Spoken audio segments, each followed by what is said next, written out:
السلام عليكم ورحمة الله تعالى وبركاته عزول الفلاوان. بونجور ولا بونسوار ميسيو دام، جيسبر راكم ملاح. أنا الحمد لله. دونك طولت شوية سي نورمال باسكو ما نحبش ندير لي فيديو كيما قلت لكم هكداك. شو ندير فيديو باش ندير فيديو برك؟ لازم تكون عندنا نظرة جينيرال، كيما يقول لك الأحداث تتسارع بزاف، ما تقدرش تكون عندك قراءة هكذايا، أو تخلي الوقت يجوز باش تعرف تشوف لي روطومبي تاع لا كريز مونديال، واش يقولوا الناس، واش يقولوا المحللين، تشوف سكي سباس دون الموند كامل باش تقدر تمد كيما يقول لك لو كان نظره جينيرال بور لانستون. هذا تسمى اون ايتاب، لا بريمير ايتاب اللي حقنا ليها ورانا ستاتير ولا تجري في هذه الخربه هذه. دونك لو سوجي تاع اليوم سي لافير نتاع الاسبان مع الجزائر والمروك والصحراء الغربيه. و est-ce que ça fait partie de l'échiquier mondial واش راه صاري ولا لا؟ كاين لا فيزيون تاع واش راه صاري في العالم كامل. ناخذوا ليكزومبل واش يهضروا العديان تاع الجزائر باش نقدروا نفهموا لو سوجي، ستادير واش يقولوا العديان باش نريبونديو عليهم. كي نريبونديو عليهم توضح لنا الصوره ونوضح لهم الصوره بلي راهم يكذبوا. فهمت؟ العديان هادو كيما انور مالك مثلا، علاش نهضر عليه انا؟ ماشي هو اللي يهمني، ما يهمنيش انا انور مالك. انور مالك خلاص فضحناه والناس قاع تعرفوه، صايب شلطاه ولا تعرف ما كان والو. حتى شان في العالم ما تعرضوا سيفيني ولا ما يعرضوه لا السعوديه ولا الجزائر قطر ولا تركيا، ولا دار عليهم كاع ودار عليه رماوه كامل. سيتو من الامور تاع خاطر لي جورناليست اللي كرهوه، لي جورناليست كامل كرهوه. ستادير قعدت له غير المروك، قعدت له غير المروك، والمروك ما يوريوهاش التلفزيون تاعهم ولا والو، ولا يهضروا عليه ولا يخدم هكذا يحل يخلصوه ويخدم ضد بلادو. ستادير كش ما يصرى ولا وما يهرب بالمروك باسكو ما خلاص ولا منبود. ستادير وبه هو نروحوا في تحليلات سياسيه نجاوبوا لهم باش يعرفوا هاد الناس بلي رانا نجاوبوا لهم، بلي واش راكم تقولوا نجاوبوا لكم حنايا. سي بور سا نهضر عليه باسكو هو واش يقول كي تسمعوا تسمع واش هم يقولوا العديان، وتسمعهم العديان المغاربه كي يهضروا هذوك في الاخر تاعهم، تسمع واش راه يقول مالك يقولوا هما، يعاودوا موراه ويعطيهم بوشيك باش يهضروا، وعنده لسان وكذا ويحكم الميكرو هذاك وبدا ما يحبش يا ما يرقدش الليالي، ما يرقدش باسكو راهو مقلق، راهو حاصل. ستادير ما كاش كيفاش يدير، راهو يعطاك غير في الدوله الجزائريه هادو لك دوله وشعب وكاع، ماشي غير زعما جينيرال هادو، يعطيك الدوله كومبلي ويقول لك انا محايد، انا ماشي. سمعوا لا فيديو تاعو الخاي دارها اليوم وقيله، ولا قال لك فرنسا كان مشاو مع هذاك الحكم الذاتي تاع الاخر يكسبليك لنا القوه العظيمه وكذا، ونجاوبوا له ان شاء الله ونعطيكم نظره تحليليه على واش راني نشوف انا، واش راه صاري على كل حال. دونك نشوفوا هاد لا فيديو تاعو، نكثرش بزاف معاه، جيت لي كروس لين برك.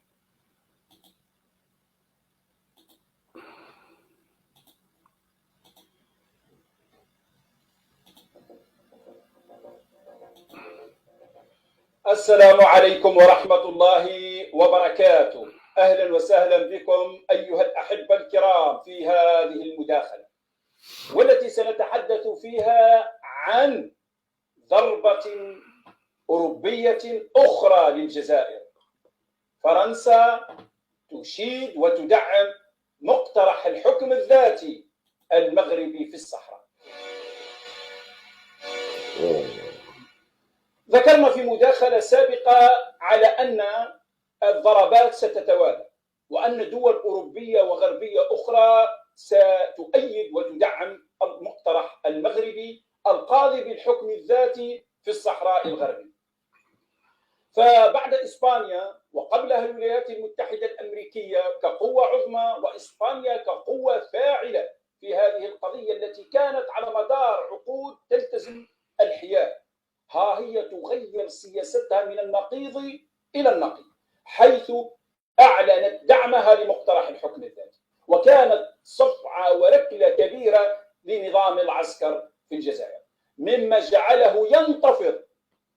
ونقول ينتفض، ومن المفروض أنه أولا أن هذه الدول ذات سيادة وقراراتها فيما يخص علاقاتها سيادية، من المفروض الجزائر لا تعلق على قرارات الدول إلا إذا كان القرار يتعلق بالجزائر. أما ما دام يتعلق بقضية دبلوماسية مطروحة على الأمم المتحدة اسمها قضية الصحراء، ما دخل الجزائر تسحب سفيرها أو تستدعيه للتشاور فورا على أساس أن هناك أزمة مع إسرائيل. طبعا هذا الإجراء لم تفعله مع الولايات المتحدة الأمريكية، ولن تفعله ولن يجرؤ العسكر على هذا، لأنهم لو يتجرؤون على مثل هذا الفعل سيجدون أنفسهم أمام الكوبوي الأمريكي.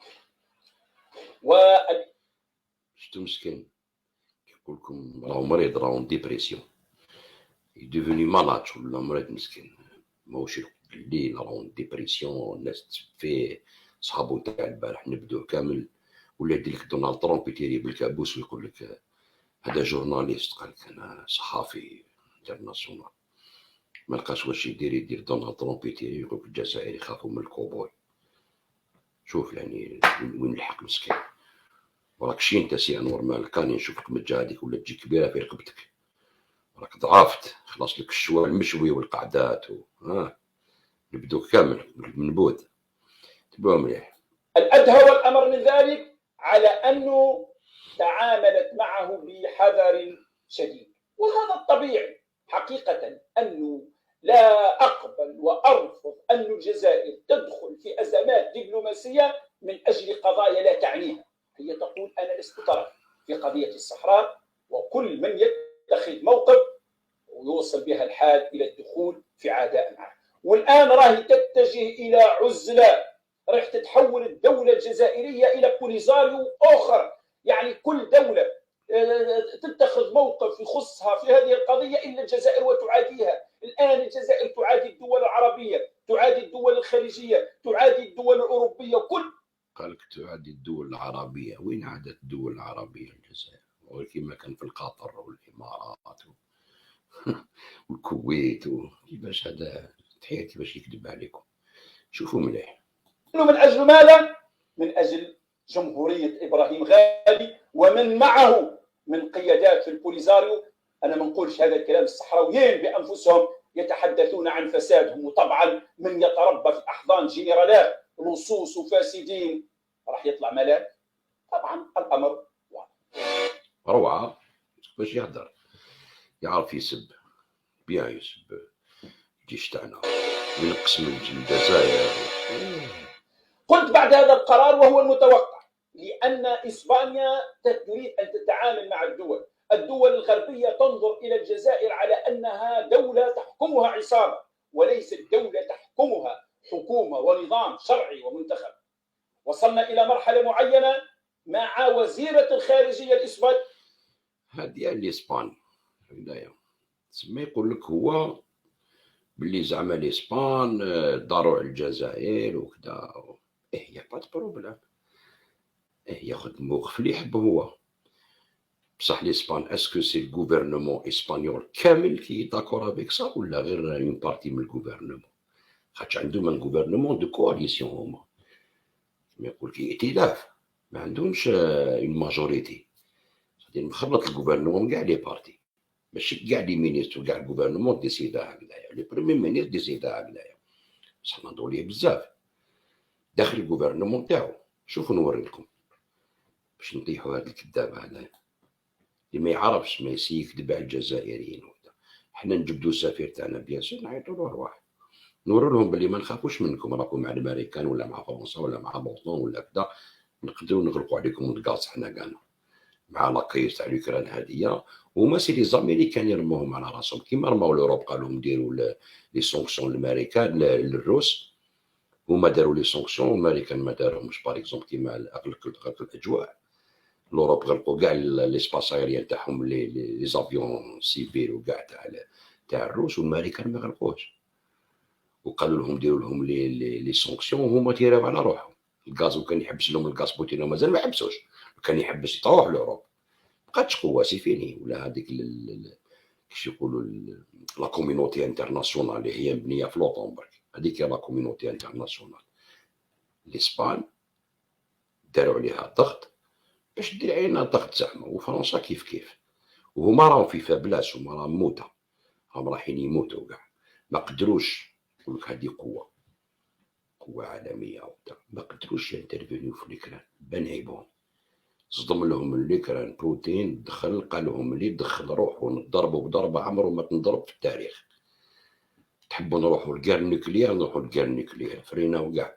قال لك لا لا ما ندخلوش الأوكران احنا، لا لا ادخل، باسكو دخلت لليبيا باش تسلك الشعب من معمر القذافي، دخلت للعراق باش تسلك العراقيين وصدام حسين، وفي سوريا باش تسلكهم بشار الاسد، وفي اليمن، وفي افغانستان، وفي لا يوغوسلافي، هادو كاع اللي داروهم، هادو كاع واش قتلوا الشعوب واش ريبوا البلدان، للان ما رفدوش روحهم، وكما يقول لك هذيك لا كومبليسيتي نتاع الخونه كيما هذا يبداو يهضر، نعم وبدا قتالين ويصفق الامريكان ويصفق الصهيون ويصفق لهم كاع كيفاش ريبوا له كاع البلدان العربيه المسلمه، هما يتفرجوا كيفاش حطوا القناضر كاع تاع هذوك السعوديين والاماراتيين رخصوهم كاع.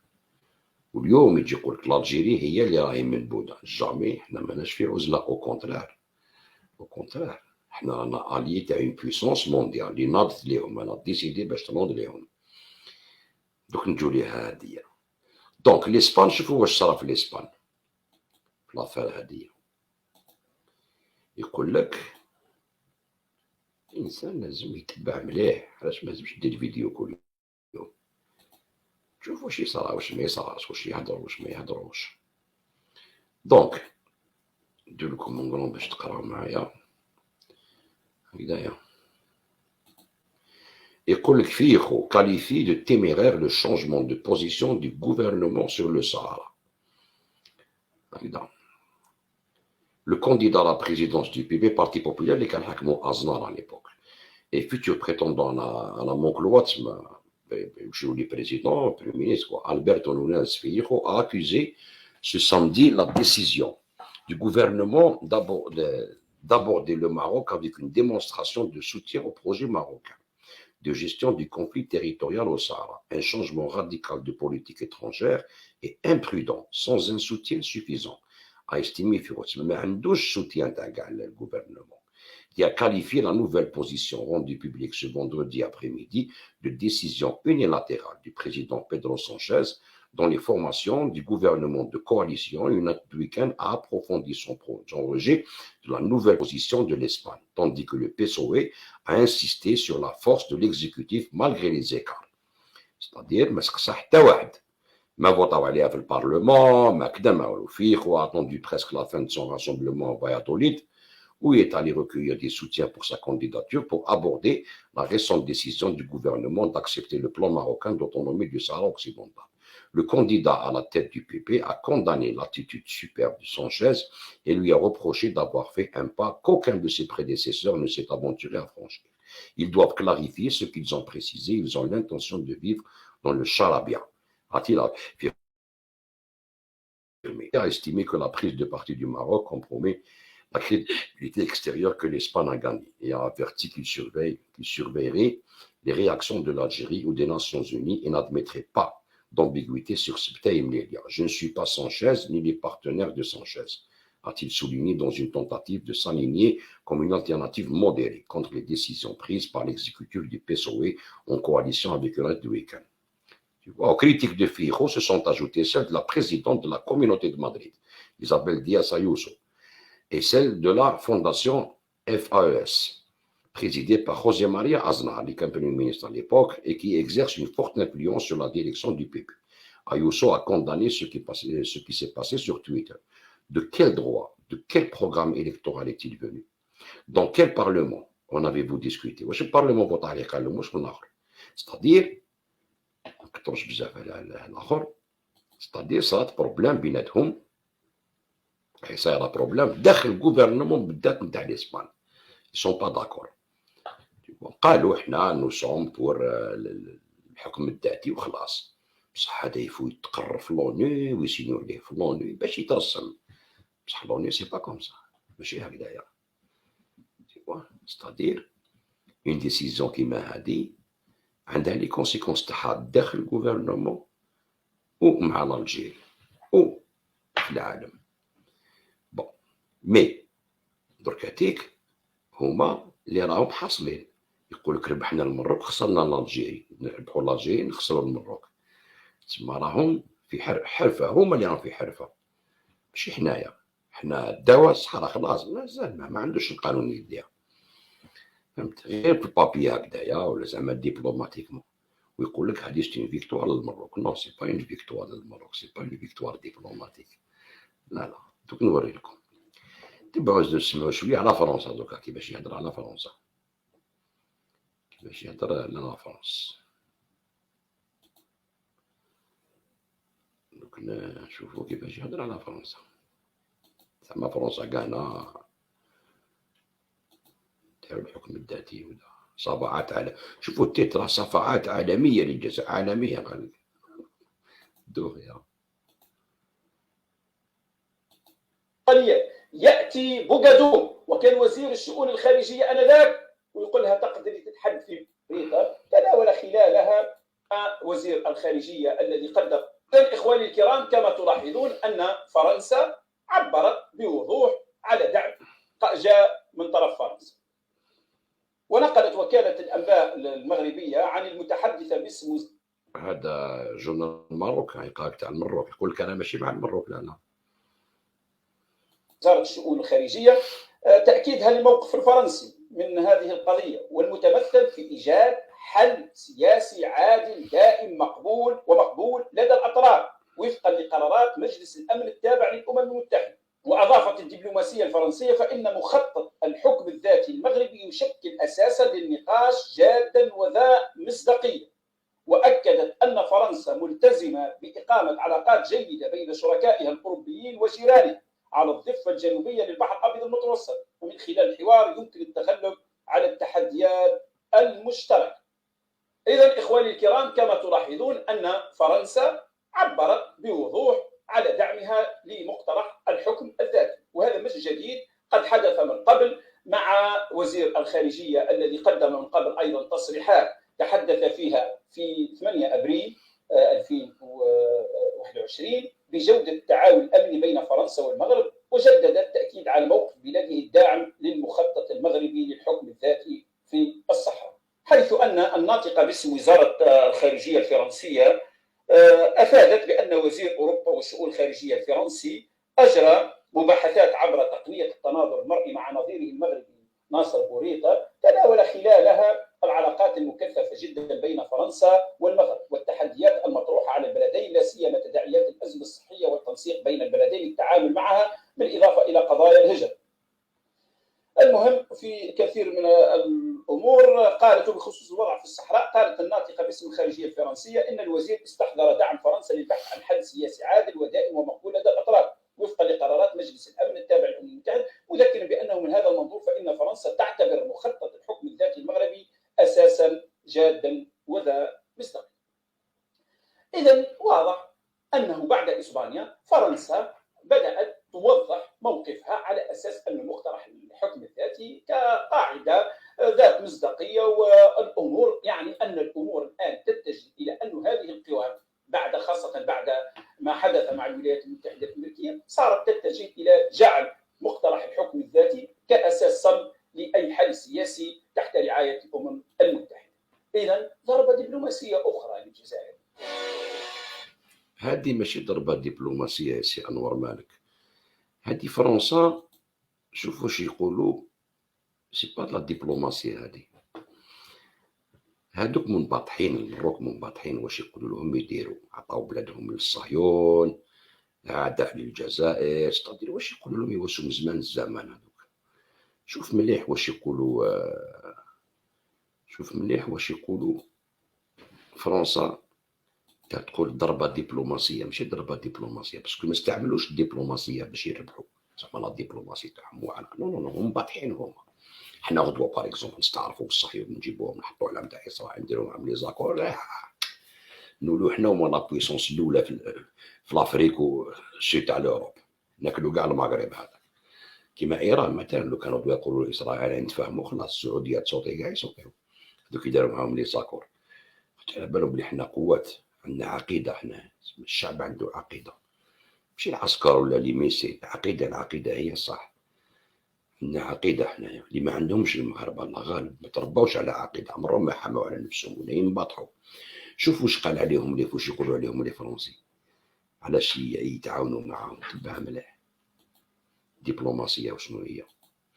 دبلوماسية هاي ليك، استغفر الله.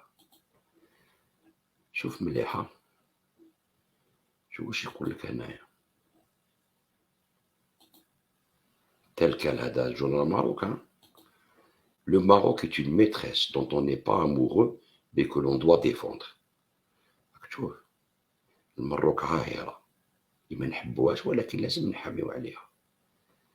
Le Maroc est une maîtresse avec laquelle on dort toutes les nuits, dont on n'est pas particulièrement amoureux mais qu'on doit défendre. C'est en ces termes que se serait exprimé un haut diplomate français à New York lors d'un entretien accordé à l'acteur espagnol Javier Bardem à propos du dossier du Sahara. سمعت شو نديرها لك بالعربية إلا خرجت. أي والله. إن المغرب عشيقة ننام معها كل ليلة ولا نحبها بشكل خاص ولكن يجب علينا الدفاع عنها.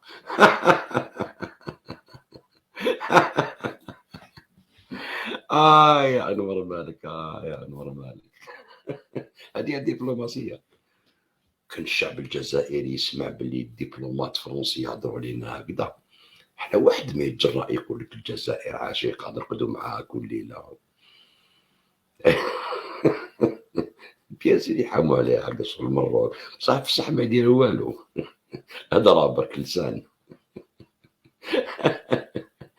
يا اخي انور مالك، تغيضوا انت وهذاك وليد كبير، تغيضوا على بالك والله تحيروا تعبوا ديجا وكاع. هذه يقول لك ميتراسخو. شفت هذه هي القيمة. تكون انت الجزائر في عزلة وما كاش عزلة كيما هذه، واش بيك رخص واحد يتجرأ يقول على الجزائر عشيقة ننام معها كل ليلة ولا نحبها خاصة، ولكن لازم ندافعوا عليها سينو ما تجيش تنام معانا. عيب. واش بيك إلا كان راك تدافع على مخزن كيما هذا ماشي نيمبورت كي اللي قالها. دونك فرنسا ما غدوة يعاودوا يدوروا يقولوا لهم هكذا حكاية الحق للصح للفوط ودافلوني ما يديروهاش. كي هما كاين لإسباني وهما سي لا بريسيون على الجيري برك زعما الامريكان طبوهم قال دير لهم بريسيون كدا باش يعطوكم الغاز يروبلاسيو لو غاز روس. بصح ما نقدروش نروبلاسيو لو غاز روس، ميم لو كان نحبو ما نقدروش نروبلاسيو. ولا باش يعاودوا يحلوا اسمو هذاك البيبلاين تاع اللي يجي على المروك باش نديرو بلوس دو لاخر او موان نشدو شويه. هذا ما كان. هاي ليستوار وين راهي. بصح واش ما راكش على بالك يا سي انور مالك ولا اللي ما تهضرش عليه ولا ما على بالكش باسكو انت جايب غير المروك الجزائر المروك بوليزاريو الجزائر وتقول انا محايد انا ماني مع حتى طرف. سما واش يقول تبعوا مليح. شوفوا يا الخاوه نوريلكم كيفاش نقرقبوه تو سويت هادي اون كالكو مينوت.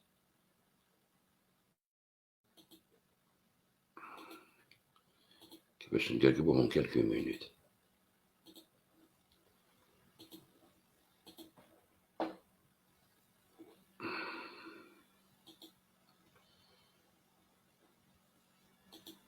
وين وصلت أنا لست وين وصلت وين وصلت أنا لست. هنا بعض يروج أنه أنور مالك مصدوم عندما أتحدث. أنا أتحدث كشخصية حيادية حقوقية كمحلل استراتيجي يتابع الأمر. القضية الجزائر تبنتها كقضيتها والصفعات التي تحدث هذه هي موجهة إلى الجزائر. لو الجزائر تبون قال كم مرة سمعت قال كان هي محايد استراتيجي سياسي خطيني ماشي. شوفوا كي كان انت محايد سي انور مالك بلسانك تخدع روحك. شوفوا مليحة بلسانو يخدع روحه. شوفوا يا الخوة اسمعوا اسمعوا مليح.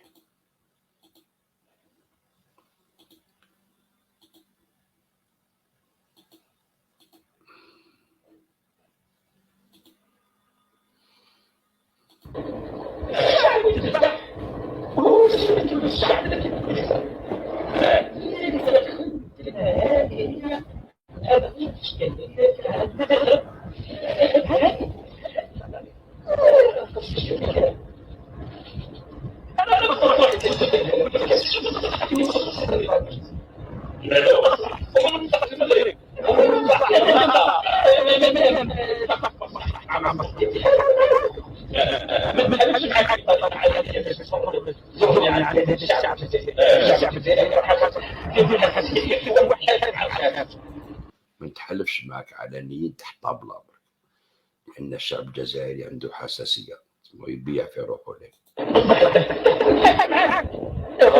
انا جيت عاوني ناخذ حق رئيس جمهوريه الجزائر. اول قرار فرض البوليساريو. فوالا تغيير موقف الجزائر في الحدود. قالوا فوالا نغير موقف الجزائر ونطرد البوليساريو. قال لك انايا ماشي محايد. نو، قال لك انا مانيش محايد، انا محايد ماشي. بعد يقول لك هذه طرافيكاوها، بون نقولوا بالك طرافيكاوها، بصح واش راك تخدم دركا يوري بلي هذا الفيديو ماشي طرافيكيا، باسكو واش راك دير دركا واش كنت تقول له برك ما راكش رئيس مزيه تحبيتو يا رئيس تاع الجزائر. يا شوفوا نفهمكم وجهة النظر تاعي. هذه القضية نتاع البوليزاريو اليوم راهي قطرة ما في البحر بارابور واش راه صاري في العالم. الدنيا راهي صايرة واش بيك، انا اوبورد ماشي دين تروازيام غير مونديال، قلت لكم اوبورد دين غير نوكليير، ستادير العالم تنقلب بوتين قلب العالم راس على عقب. كسمعتو الديسكور تاعو قال لهم لا يتبدل النظام العالمي، يتبدل، ما كاش الاحاديه هذه، دوله واحده تحكم في كاع العالم وتبعوه بزاف لي بويسونس. اتونسيون، ستادير l'Algérie, c'est sûr qu'elle est visée parce que on est كما يقولوا لي زالي نتاع الروس، حبينا ولا كرهنا. الجيش تاعنا والسلاح ديالنا كامل روس، ستادير هما كاع على بالهم بها لي زوروبيان لوطون كامل، et on pourra être une force de frappe في السود تاع l'Europe. Attention, حنا في الناسيونز اوني اون سي ابستوني باش نفوتيو، قلنا حنا ما نفوتيوش، هذه ما تخدمش لا بي انترناسيونال، هاد لا ديكلاراسيون تاع لي زاميريكان و لي لوطون ما مشيناش معاهم. ستادير هما واحد اللي يقول لك جو مابستيان ما نفوتيش، نجيو ما نفوتيش، سيتادير إلي كونطرا عليهم، كيما داروا الامارات، كيما داروا الهند، كيما داروا الباكستان، كيما داروا ايران، كيما داروا لاشين، ستادير لي غروند بويسونس مونديال سون ابستوني باش يفوتيو لا ريزوليسيون تاع لي زيتازوني و لوطون. ماشي نيمبورت كيل بي، ستادير حنا في بارتي من هاد لي بي، دونك حنا ما عندناش واش نخافو. الامريكان كيما قالت الكوبوي ولا حتى واحد، والامريكان راهي اون بير دو فيتاس، ورا العالم كاع ما قدروش ينترفونيو باش يسلكوا زعما لوكران اللي هما داروا الكوديطا، هما حطوا لي نازي هما كلشي باش يقلبوا الروس، يديروا لهم لي ميسيل تما ويدخلوهم في لوطون. ما كانوش ضامنين باللي الروس راح يصدم عليهم، و 8 سنين هما يقتلوا في الدونباس لي روسوفون هذوك، ستادير ما كانوش ضامنين باللي راح يدخل. يقول لك امبوسيبل راح يبروفوكينا في غيره، دخلوا بروفوكاهم وقال لهم النظام العالمي يتقلب. واش داروا له لي سونكسيون وكذا، بصح اسكو لي سونكسيون هادو ياكلوا ولا ما ياكلوش؟ ما ياكلوش، باسكو هو وجد روحو لهاد الكيره هادي صافي لونطون، ماشي غير وحدو، بصح هو اللي صدم من الاول. بريميرمون دخلوهم في سوريا حبس لهم طاك، راني هنا حبسهم في سوريا، كانوا رايحين يقلبوا كاع الموين اوريون، هذا جا قلبوا حرقوه كاع ريبوه. الانتيري تاعو بدا يفهم، من وين جا ليبيا، باسكو على بالو بلي كي يدخل معاهم في حرب واش يديروا هما لي سونكسيون وكذا، ويتكلوا على ليبيا باش يدوا الغاز، باسكو ليبيا مخربه، مكاش بريزيدون ما كان والو، هذوك المسلحين ديالهم تركيا تاعهم تاع لوطون، صدير من تم يدوا داروها في 2011. وقلت لكم في 2011 بروشين فيديو نعاود نوري لكم كاع واش قلت لكم، بلي هذيك ليبيا يخلوها باش كي تنوض نكار في الموين اوريون بين ليران والسعوديه وكذا، يتغلقوا هذوك لي باساج ماريتيم بالكيرا، يدوا البترول والغاز لوروب من ليبيا في لي زاني دو كير هذوك. هو سبقهم طاك دخل ليبيا، حط رجلو في ليبيا. انا هنايا ما تدي والو مع مصر بيان سور. حنا درنا ليكيليبر من هيك، قال حنا اوكي حنا رانا مع السراج، باسكو لونو هي تقول لك السراج هو اللي روكوني في لونو، حنا مع لونو باش نكونطريو لا فرونس، باش نكونطريو باش ندير ضد فرنسا، فرنسا كانوا مع حفتر حنا ما ندوش معاك باسكو هما اللي كسروا ليبيا ديبلوماتيكمون نجو مع هادو، وتكون عندنا حنا عين تاع الروس من الجهه الاخرى وهما عندهم عين تاعهم حنايا. خدمه هذه دبلوماتيك هضرت عليها صافي لونطون، شتي استراتيجيه هذه. دونك حنا دوك هادوما الحلقه الغربيه او ليسبانيزون روكون ليزون باروك هذه قطره في لوسيون، راهي الدنيا تبدلت كاع، راهي الحاله كاع تبدلت، ما بقاتش هذيك تاع واسمو لا كوميونيتي انترناسيونال ديسيدات هما الامريكان هما ديسيديو، كان حالهم سيفي اللي ما كاش. قال لك انت ما عندكش شريعه صد مع اليوكران نجبد لهم لا يوغوسلافي لا ليبي لا سيري، انتم كان ما كانتكم شرعيه، انا ندير كيما درتو انتم. ها يهضر مع دوك نتايا قوه قوه قوه تاع صح باش كيفاش يديروا، والروس عندهم ثقافه وعندهم تاريخ قديم ماشي تاع البارح. دونك هو قبل ما يصدم اليوكران يبروفوكي في غير راح يحصى دار لي زالي تاعو دار. دوكا الحرب اللي تكون دوكا الديبي هذا تاع الحرب هذايا واش يكون؟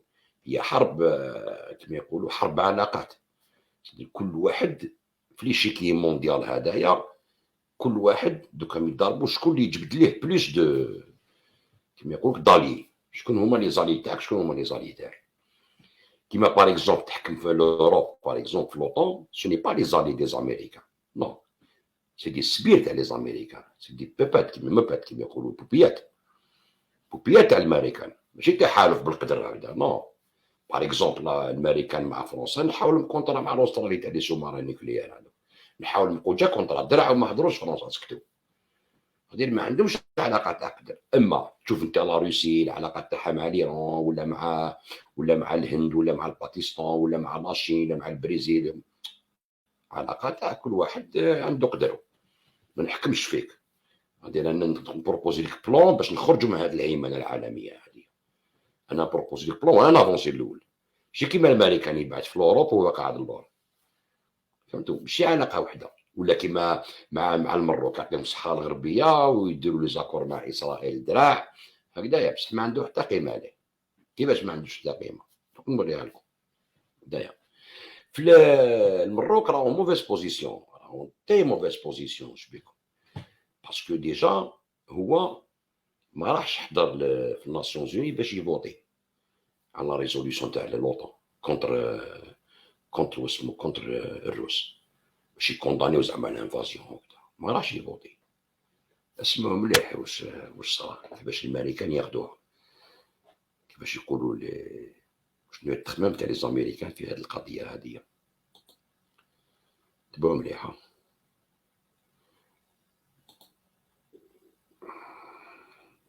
نوريكم نديكم نظره جينيرال هكذا باش تكون عندكم نظره. اسمع مليح استراتيجي نتاعي، تعرف استراتيجي نتاعي. الور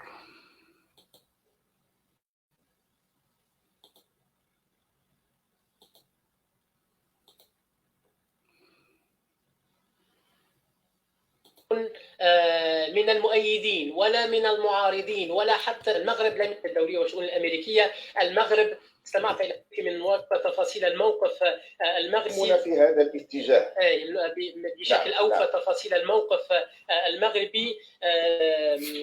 أذهب إلى ضيفي من واشنطن السيد مجدي خليل خبير في العلاقات الدولية والشؤون الأمريكية. المغرب استمعت إلى ما ذهب إليه ضيفي، ولكن المغرب لم يكن من المؤيدين ولا من المعارضين ولا حتى من الممتنعين مثل الصين والجزائر، بل كان من المتغيبين غرد أحدهم. وعدد هؤلاء المتغيبين إجمالا 12 دولة. كيف ترقب أنت غياب المغرب عن جلسة التصويت هذه، وهل يعتبر من وجهة النظر الدبلوماسية أنه لم يكن قرارا صائبا؟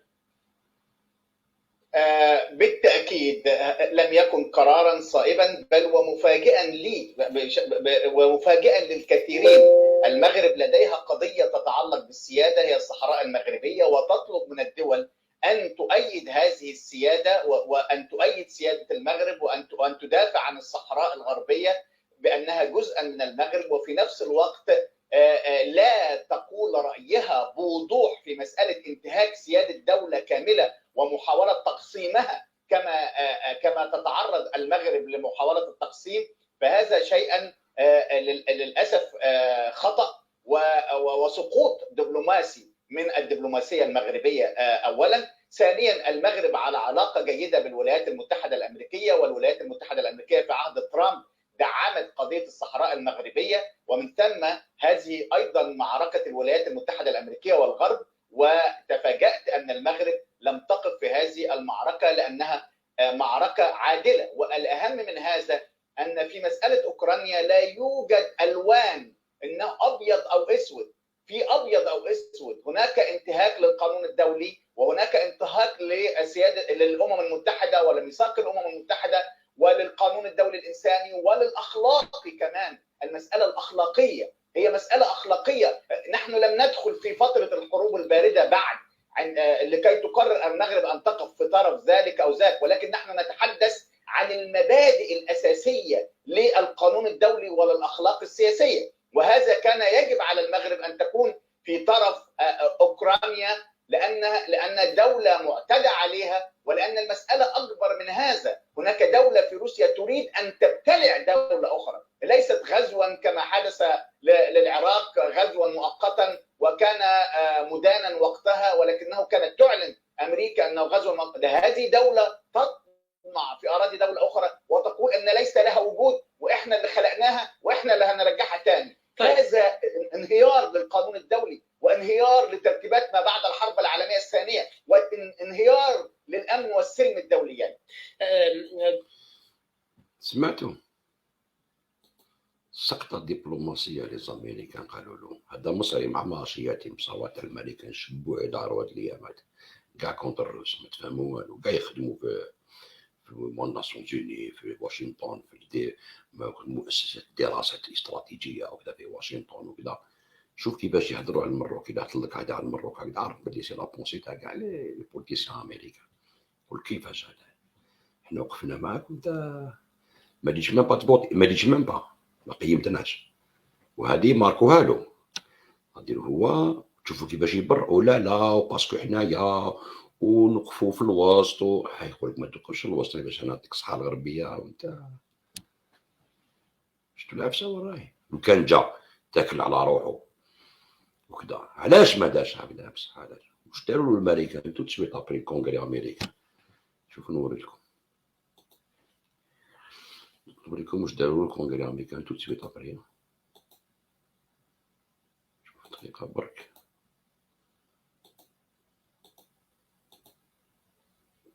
هذاك الاخر استناو تشوفوا. راحت لي واقيلا هذا نحيوه. هاي ليك هذا الكونغري، راكم تشوفوا دوك نوري لكم.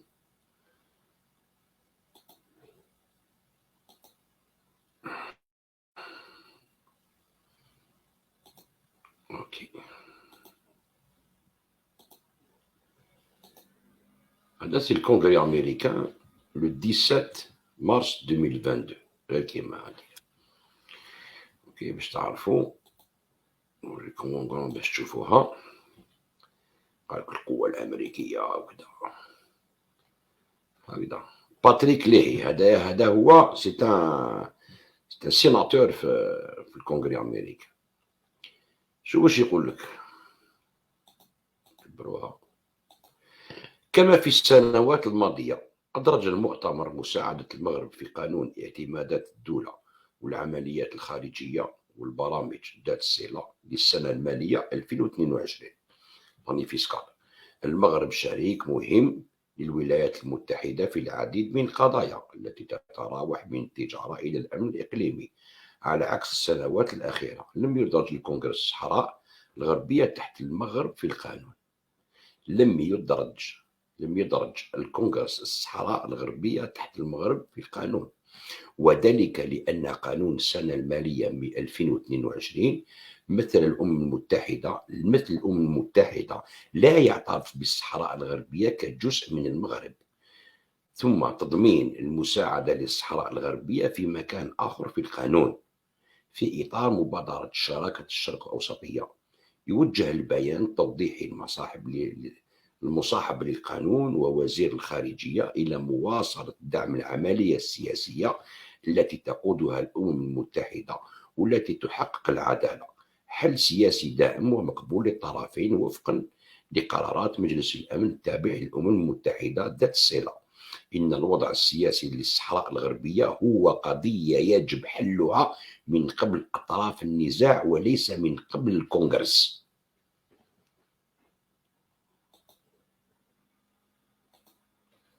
سمعت يا سي أنور مالك؟ علاش راني نقرا لك هكذايا؟ ماهيش فرحان زعما نقول تكذبوا. الكونغرس ما يستعرفش بالصحراء الغربية، سي لو كونغري أمريكا، سي با الغوفرنمون يتبدل الكونغري لا. فهمت؟ الكونغري ينجم يكون ماجوريتير مع الغوفرنمون، ينجم يكون الغوفرنمون مينوريتير فيه. الكونغري أمريكان قالك والو. شفت كيفاش تكذب على الجزائريين؟ هايليك assistance for Morocco and for Western Sahara.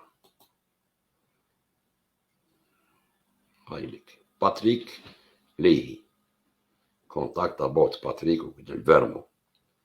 هاو التاكسي درتو بالعربية، شوف هاو دير عرب يترادويسا وحدو، راك تشوف. ستادير انت كذاب وتحب توري بلي المروك ربحوا ديبلوماتيكمون، المروك ربحوا، ما ربحوا والو المروك. هاد لافير دوكا خليها مجوليا، خلي اللي يقول لك انا نتبع الحكم الذاتي، لافير راهي كبيره دركا، راهو العالم تنقلب. فهمت؟ هما علاش ما راحوش باش يفوتيو؟ دوك نفهمكم علاش.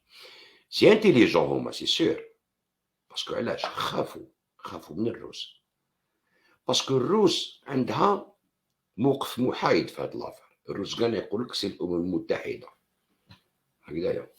وقبل ما يصرى هاد العفسه تاع الاسبان تاع واسمو تاع ما يروحوش يفوتي وكذا، الروس يزون روسي بوغدانوف هكذايا. بوغدانوف ريسيفا ديليغاسيون تاع البوليزاريو.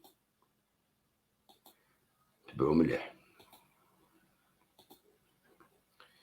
وتكون عينك بارتو يا الخاوة. شوف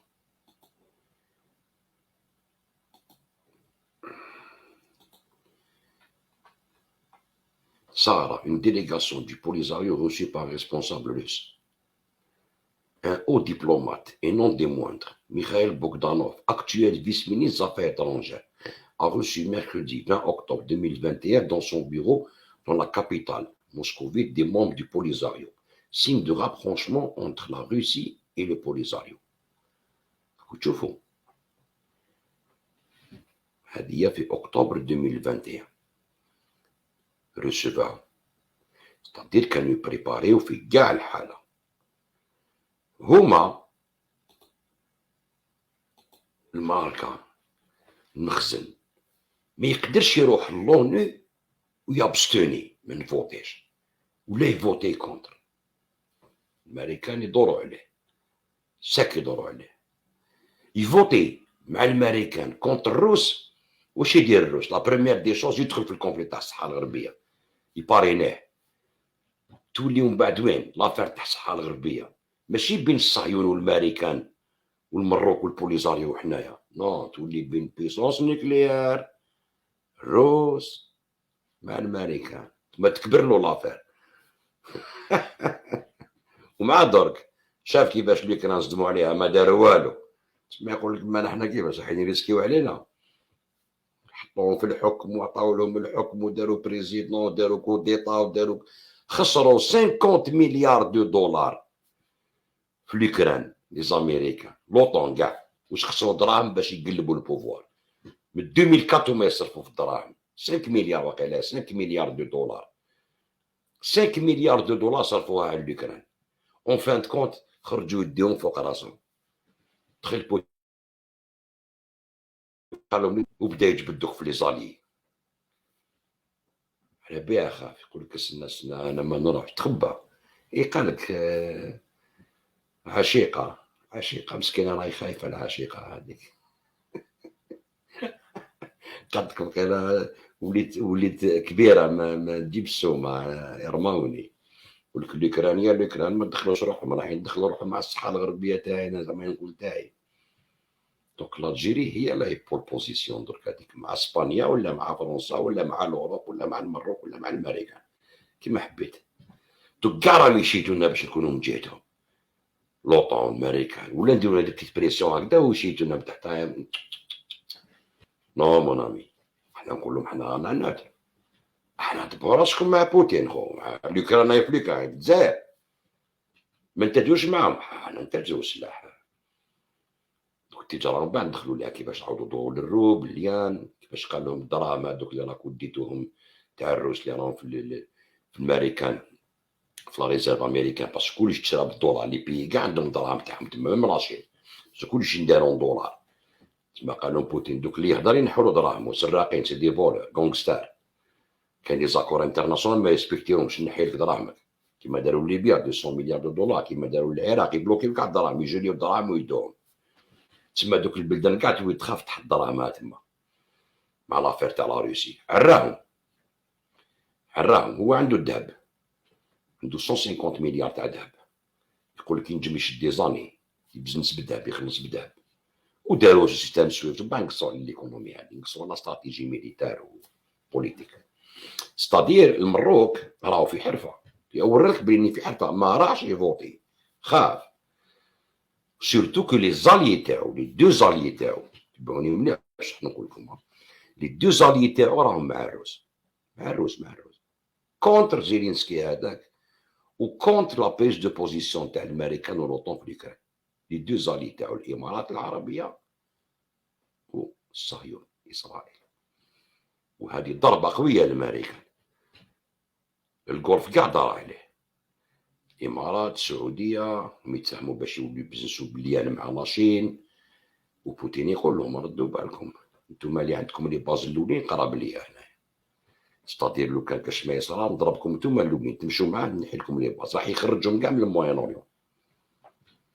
هذه الضربه الاولى مور الاوكران، باسكو دوكا تشوفوا غير الاوكران دوك يصفي الاوكران ومن بعد شنو هي الموين اوريون باش يجبد لي زالي ليه، باسكو رايحه بعيد القضيه هذه. شوف الهند مثلا، شوفوا نوري لكم، الهند سي بيسونس نيكليير الخوا، والهند كانت مستعمره ديما تاع باش نصفيو هاد الحاله تاع الانجليز، وهاد الشيء كاع موراه لي زونغلي، هادشي كاع موراه لي زونغلي. شوف ديجا الباكستان، شوفوا الباكستان، شوفوا الباكستان، شوفوا لي زاليونس كيفاش راهم ينداروا.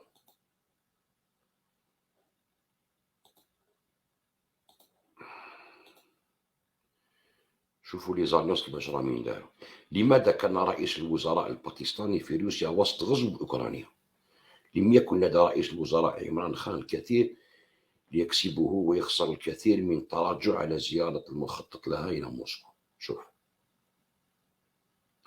شوف على خلفية التوترات المتصاعدة بسرعة بين روسيا والغرب، كانت زيارة رئيس الوزراء عمران خان المخطط لها منذ فترة طويلة، في الفترة من 23-24 فبراير إلى موسكو، وهي أول زيارة رسمية يقوم بها رئيس حكومة باكستان منذ عقدين.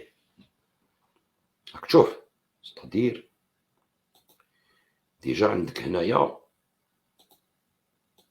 الباكستان، والباكستان يسون تابستوني في الفوت، بويسونس نيكليير مسلمة وحدة، الشيشان معاه مسلمين زوج، موين اوريون مقاومة مسلمة، ستادير إيران مسلمين، ستادير راهو يجبد في كاع لي بويسونس معاه. الهند سي لا ميم شوز، شوفوا نوري لكم الهند، شوف نوري لكم الهند، وين راهي الهند، وين راهي الهند، وين راهي الهند، هاي لك. شوف اخي انت استراتيجي نور مالك، نعطيك استراتيجيه كيفاش تمشي. راك تزال في عزله، حنا هما انا حاكمين العالم دركا، واش بيك في حالها يا. الوغ الهند سيدي نديرو ان تور هكذا برك خفيف ظريف، ما نعمقوش بزاف، بالعقل اللي فيديو جاي نعمقو واحد بواحد. شوفوا لي زيبالمون كيف يقول لك. شوف، توجه الهند ضغوط متزايدة لإدانة روسيا. تواجه الهند ضغوط متزايدة لإدانة روسيا، حليف رئيسي بشأن غزو أوكرانيا. شوف نيودلهي، الهند هي الحليف الرئيسي الوحيد للولايات المتحدة الذي لم يدين الغزو الروسي لأوكرانيا بعبارات واضحة، وتم دعم العقوبات ضد البلاد، مما أزعج العديد من حلفائها الغربيين، وامتنعت عن التصويت الأخير في مجلس الأمن والجمعية العامة للأمم المتحدة على الوضع الروسي الأوكراني، بحجة أن العقوبات ليست حلا، ولكن يجب على الطرفين المتحاربين العودة إلى طاولة الحوار، كما قال العرباوي، نادي العرباوي في الأونيو تاعنا. راك تشوف. Former National Security Advisor, what concerns you most as you're watching? What concerns me, Gail, is that obviously this is horrible for the Ukrainian people, the humanitarian crisis that we're. It's horrible, yeah. It's horrible. شفت باكستان، الهند، شكون قالنا؟ الخليج. تبع مليح، نوريولك يا سي انور مالك، صحابك. انت تقول الولايات المتحدة دولة عظمى، اوروبا عظمى، سي فين هذيك حكاية قديمة، واش بيك تكى عليهم ابو علي، فضحهم ابو علي. شوف،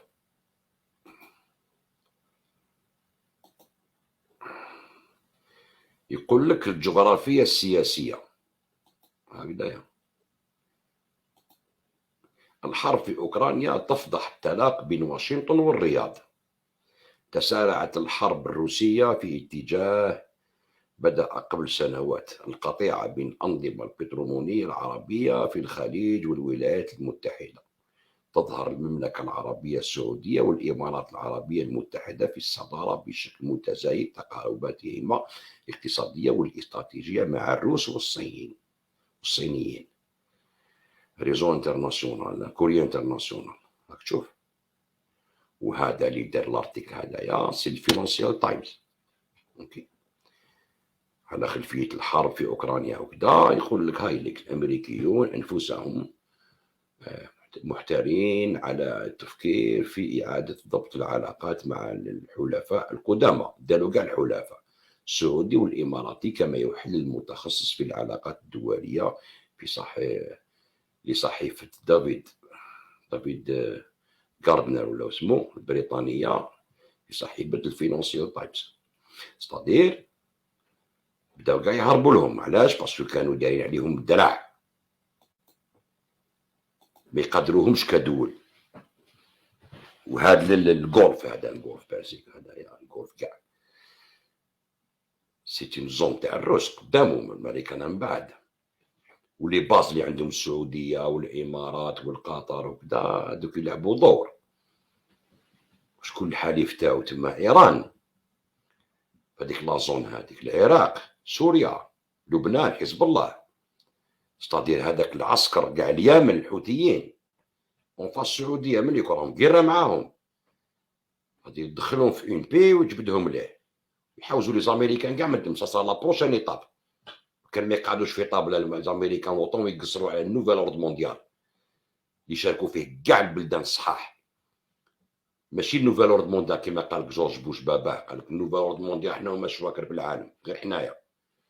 الروساوي يقولوا والو، متعدده الاقطاب خو، الدول كاع عندهم الحق يحكموا، كاع الحق يديسيديو، ماشي غير نتوما ديسيديو. هاي القرا وين راهي؟ تسمع هذوك الكوف يقولهم بيان فتح الطاوله بلا ما تسمع عنده. قال شوف، انا نعطيك لا شونس، اني بويسونس نيكليير، معايا بليزيور بويسونس نيكليير، لا شين، باكستان، الهند ولا كوريا دي نور، هادو كاع بويسونس نيكليير حاكمين نص الارض. معايا المقاومه، معايا الشعوب المضطهده المحقوره اللي حقروهم لي زاميريكان، البلدان اللي داير لهم لي زومبارغو دوبي دي ديسيني، امبارغو قتلوا الشعوب بالشر. عباكم شنو امبارغو؟ كيما بكري كانوا يلحقوا باغ اكزومبل انفور في العسكر، واش يديروا؟ يقعدوا اوطو يقطعوا عليهم الماء والخبز والماكله وكذا حتى وين يرونديو. هكذاك الامبارغو، هذا هو الامبارغو. يقطع كيما دايرين سوريا اللي خلاو الشعب يموت بالشر، دايرين لي سانكسيون انكرويابل للشعب السوري باش يدوروا على الرئيس ديالو، يقتلوا في الشعب السوري، وحنا كاع نخزروا ما نقدروش كاع نعاونوهم. خاوت هنايا الشعب هذاك ما نقدروش نعاونوه، نخافوا كاع لي بي يا رب. علاش؟ لحقنا للدرجه تاع الرخص هذه، الشعب قدامك يموت، الملكه تقول لك تعطيه يشرب الماء نطربقك، انت تسكت ما تهدرش، تخاف على بلادك باسكو ما عندكش القوه. اليوم عندك قوه، راهي معك، قوه راهي معك، راهي في حرب معاهم، واللي مناصهم بالنكليير، واللي قالهم تحركوا نضربكم من عوجكم، سكتوا. اوبلا تحكي لي انت على المروك البوليزاريو يا اخي، حاله اقترب هذيك بالعقل نفروها، سنا نفرو الافير مونديال هذه ومن بعد تفرا وحدها غير ما تخافش.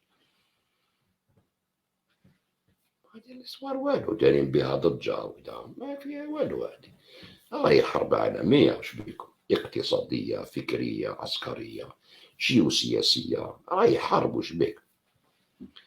شحال من شعوب ماتوا، شحال من شعوب قتلوا لي زاميريكان. جتكم غير من ليبيا وروح، هذا ما روحوش بعيد، بالعراق وروح شحال قتلوا شعوب. جتكم شحال ريبوا من بلاد. كيفاش يقول لك نجي ندير لك الديمقراطيه ومن بعد يحطم لك البلاد كاع، يدخلك في قرعه ويسلحك، يقول لك قتل الجيش تاعك. انكرويابل. وراك رايحين هكذا وين جوسكا كون قعدوا هكذا. او سي با نورمال. يدير سونكسيون البلاد ما عندكش دروا تخدم معاه درع. دوك الروس يقولوا اللي يخدم معاه درنا ليه ندنا لك. هذه هي. بشار الاسد مثلا راه الامارات، استقبلوا في الامارات. وش معناتها هذه يستقبلك في الامارات؟ شوف باغ اكزومبل، هذه ضربه خشينه يا سي انور مالك، ضربه ليك ولصحابك الصهيون والمروك. شوف تسمى الامارات ودخل في الكون هذايا، نسمحوا الماضي ماشي بروبليم، دخل في السبت. حيث زار الرئيس السوري بشار الأسد دولة الإمارات في أول زيارة له للإمارات منذ بدء الأزمة السورية قبل 11 عاما، كما تعد زيارة الأولى من نوعها لدولة عربية منذ عام 2011. وأفادت وكالة الأنباء الإماراتية بأن ولي عهد أبو ظبي الشيخ محمد بن زايد التقى الرئيس السوري، كما التقى الرئيس السوري مع رئيس الوزراء الإماراتي الشيخ محمد بن راشد آل مكتوم. ورحب الشيخ محمد بن راشد خلال اللقاء بزيارة الرئيس الأسد والوفد المرافق له، والتي تأتي في إطار العلاقات الأخوية بين البلدين، معربا عن خالص تمنياته لسوريا وشعبها أن يعم الأمن والسلام كافة أرجائها، وأن يسودها وعموم المنطقة الاستقرار والازدهار، بما يعود على الجميع بالخير والنماء.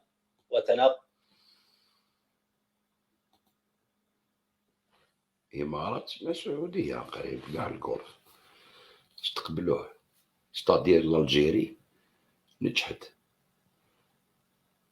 باش العرب كاع يدوروا، ودوكا الجزائر مع العرب هذوما هي تولي الراي ديالهم. علاش؟ هي اللي عندها أكبر علاقة مع الروس، اللي يحب يجوز على الروس يجوز على الجزائر.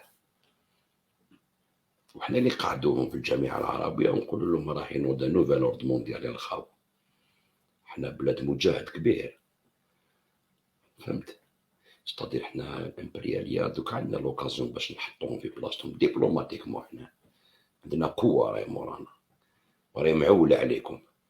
متقدرش تدنا ليا نجي نحط لك لي ميسيل نتاع نيكليير في المصل الكبير. 15 مينوت من بالما مايوركا، فهمت؟ نطربق لك باريس في 10 دقائق وما يولوا هكذا يواسك، يقول لك يريب لنا كاع الحضاره، يا تقعد في طابله وديسكوتي، فهمت؟ باسكو الجيري مع الروس صافي لونطون. حنا هاد لي بي كاع كانوا مع الامريكان، دوكا مولاو كاع للروس يطادير يولوا الجزائر. تسمى الكلمه تاعنا هي اللي تمشي. قال شتو نتوما التحالفات تاعكم عيانين، ومع الامريكان حنا با بروبليم بون ريلاسيون، حنا ما نربحولكش لعب، تربحنا لعب نربحولك لعب. حنا نديرو واش نحبو، تدخل روحك فينا تلاقى معنا، وماشي الروس يحاميو علينا، اتونسيون، نو نو نو نو نو نو، حنا نعاونو الروس باش يكونتورنيو لوطون ديالنا، اتونسيون. دوك نوريلكم علاش، دوك نفهمو. شوف، لا سيري سور لو غاتو، شكون هو لو بلو غران اليي تاع لي زيتازوني اللي راهو كونتر عليهم في لافير تاع لوكران؟ الصهيون، فهمت؟ الصهيون في فلسطين المحتلة خطب عليهم زيلينسكي في البارلمون ديال لاكنيسات تلفزيون. شوفوا واش قالوا عليه وشوفوا واش قالوا على لافير تاع لوكران، تبعوا مليح يا اخي. نوريلكم بلو غران اليي ديالهم، شوفوا مليح، لو بلو غران اليي تاعهم اسرائيل يا اخي، هكذايا. شوفوا مليح،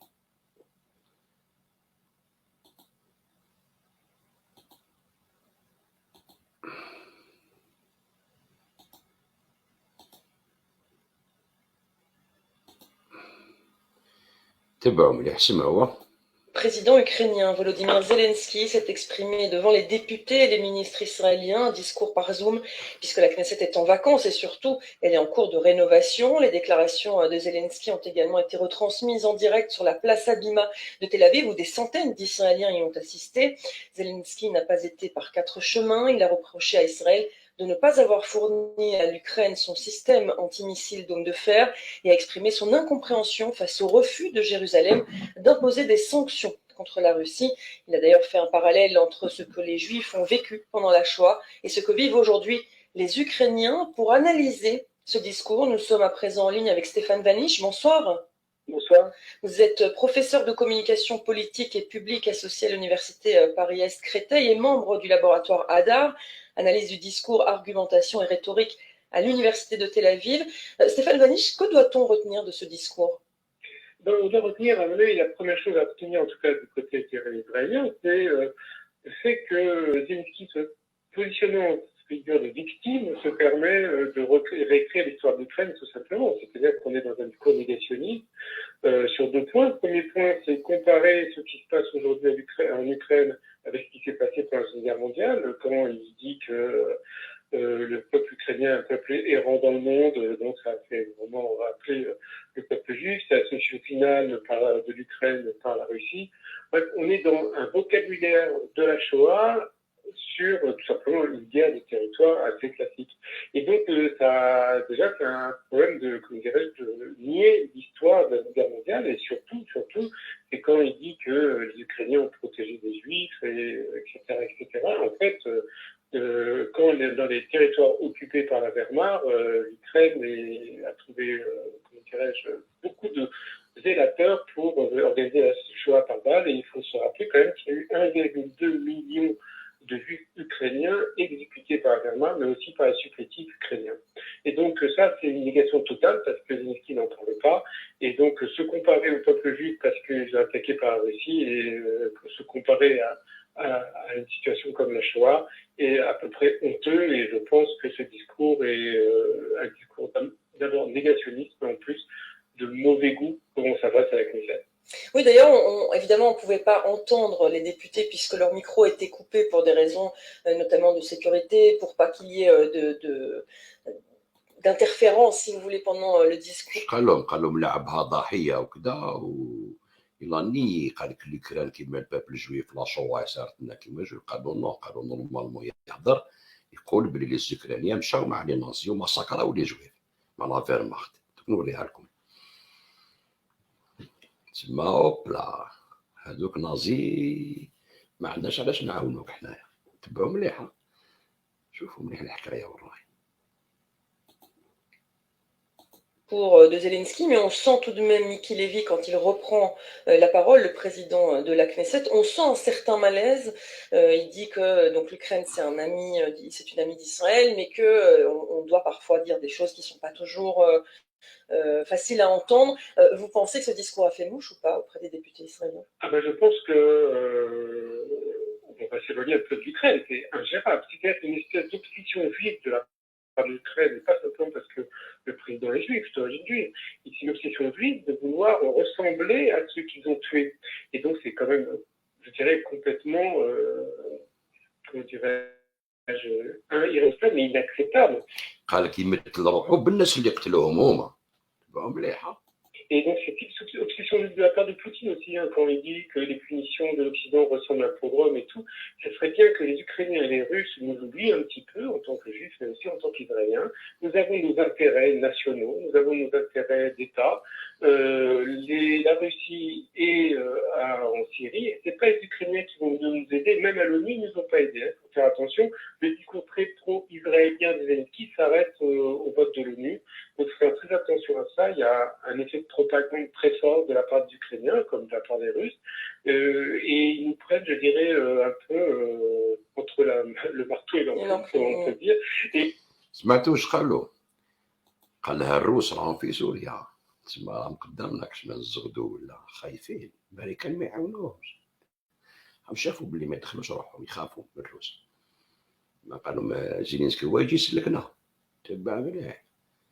الروس راهم في سوريا، ستادير لو كاش ما نوقفوا حنايا يضربونا الروس. كان بحثوا السلاح. حصمة برطة. شوفوا نزنور لكم. يا اخي البوليتيك، تعرفوا البوليتيك انتم. Et c'est à peu près inacceptable. Nous sommes un pays souverain, nous prenons nos décisions en tant qu'État d'Israël selon nos intérêts, comme l'Ukraine l'a pris, comme la Russie le prend, etc. Et je ne vois pas pourquoi, parce qu'on serait juif, on devrait quelque chose des Ukrainiens. La seule chose que peuvent devoir les Ukrainiens de nous, c'est nous demander pardon pour ce qu'ils ont fait. La situation en Ukraine est bien sûr extrêmement dommageable, et c'est un problème d'état de droit, c'est un problème de guerre, etc. Mais la Russie n'exerce absolument pas une attaque militaire type Shoah, type Wehrmacht et tout, ça n'a rien à voir. On est dans une guerre mondiale, moderne, où les pertes humaines sont bien sûr, de trop, mais elles ne sont pas énormes. On n'est pas à Dresde, on n'est pas à Hiroshima. سمعتوا الهضره تبعوا مليح واش راه يهضر. قالوا سيتادير عندنا لي زانتيري كيما هما عندهم لي زانتيري، والروس راهم دايرين كيرا في اليوكران، ما راهمش يقتلوا في الغاشي. بون كاين دي مور سي فري بصح حتى كان مودرن. الروس ما راهمش يقتلوا في الغاشي كيما داروا في الامريكان في هيروشيما. شوف سيتادير إلا دار لو باراليل بين لا روسي في اليوكران والامريكان في هيروشيما. تسمى ضرب الامريكان قالوا نتوما قتلتوا هيروشيما. شوف كيفاش ولاو رهبهم كاع واش بيه، خاطش الموانوريون كاع في يدو كاع، تدير كاع معاه لي فري مسلمين، فهمت، كاع معاه لي والو ضد الاستعمار، ماشي كيما داك المرتزق تاع نور مالك الجيش الحر والقاعده وكاع خلقوهم هما. دور عليهم المسلمين اللي هما خدموا بهم باش يطيحوا له يا راس زعما لافغانستان وكذا من عليك والتيروريزم انترناسيونال والبوسنه وكذا، هو جاب لهم مسلمين واحد اخرين جداد يحبوا بلادهم كما بناو بلادهم الشيشان. دور عليهم القاعده كاع قلبها لهم وبدا يخدم فيها من سوريا ورواح. قالوا قصدوا من سوريا قتل الشعب السوري على بالو واش راهو يدير، دخل سوريا باش يحكم كاع الموانوريون هذاك، يحكموا بالقدر. نجي نعاونكم وتعاونوني كي يصحكم، اوكي يا بات بروبليم. شوف القضيه وين راهي. سيدو سمعوا مليح. Enfin, je pense que le président ukrainien, en se mettant en posture de victime, pense qu'il a tous les droits, et c'est faux. La victime a certes tous les droits, mais elle n'a pas tous les droits, et encore moins de réaliser l'histoire. Alors Zelensky, c'est pas la première fois qu'il utilise l'histoire. Quand il s'est exprimé devant le Parlement allemand, il a parlé du mur de Berlin. Quand il s'est exprimé devant les députés à Washington, il parlait de Pearl Harbor. C'est quelque chose qui revient systématiquement chez le président ukrainien quand il s'adresse à des élus étrangers. Et se pose aujourd'hui la question, puisqu'il va s'exprimer devant l'Assemblée nationale en France mardi, de quoi il va bien pouvoir parler à ce moment-là. Il va faire appel à la résistance, je pense. En fait, il me rappelle, Zelensky, dans ses discours, me rappelle les discours d'Arafat, c'est-à-dire qu'il s'adapte à chaque situation historique de ses interlocuteurs. même si cela ne ressemble pas à la réalité politique du moment. Ça n'a rien à voir avec Pearl Harbor, ça n'a rien à voir avec la Shoah, ça n'a rien à voir avec, je sais pas, l'attaque des nazis sur l'Angleterre et ni sur la France. En fait, au lieu d'être dans une explication, de montrer la réalité de ce qui se passe en Ukraine, on est dans deux logiques propagandaires, la logique russe d'un côté, la logique ukrainienne de l'autre, et en fait on ne sait plus ce qui est vrai et ce qui est faux. Et le problème auquel va être confronté Zelensky, c'est qu'on va petit à petit se détacher du problème de l'Ukraine, tout simplement parce qu'on ne sait pas la vérité.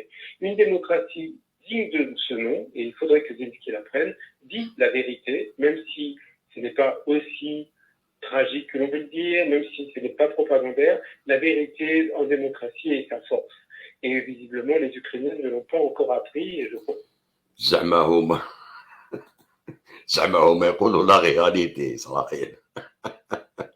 قال هو راه هكذا يدير. شبيك قالوا الروس راهم قدامنا يا سي محمد، حتى ما نقدروش ندخلوا روحنا. كيما هما اللي قالوا المروك بالك وتروحوا روني ما تروحوش تجبدوا معاكم. غير ما تدخلوش روحكم. تسكتوا ما تروحوش. حنا ما راناش معاهم. عندكم الجزائر قدامكم وحنا عندنا الروس راهو قدامنا هنا في سوريا، او يقدر يجي لتما يرحيكم. شفتوا مع الجزائر هكذا، غير ردوا بالكم. هذيك راهم ابو علي، بوتين يعيطوا له ابو علي في سوريا ولا العراق، هم يعيطوا له ابو علي.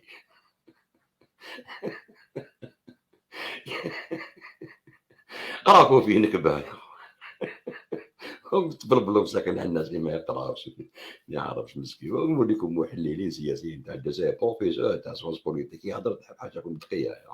نوريو لكم ان شاء الله بيانتو واحد بروفيسور زعما سونس بوليتيك وراوه في عند قضيه احسن زعما تحليل تموتوا بالضحك. نوري لكم. تبعوا مليح ندوزو نكملوا. Aïe. Je pense qu'il y a quelques pas encore à faire pour être dans une véritable démocratie. Le discours de Zelensky est plus un discours de propagandaire enfin, je ne vais pas dire totalitaire, c'est trop fort, mais non démocratique.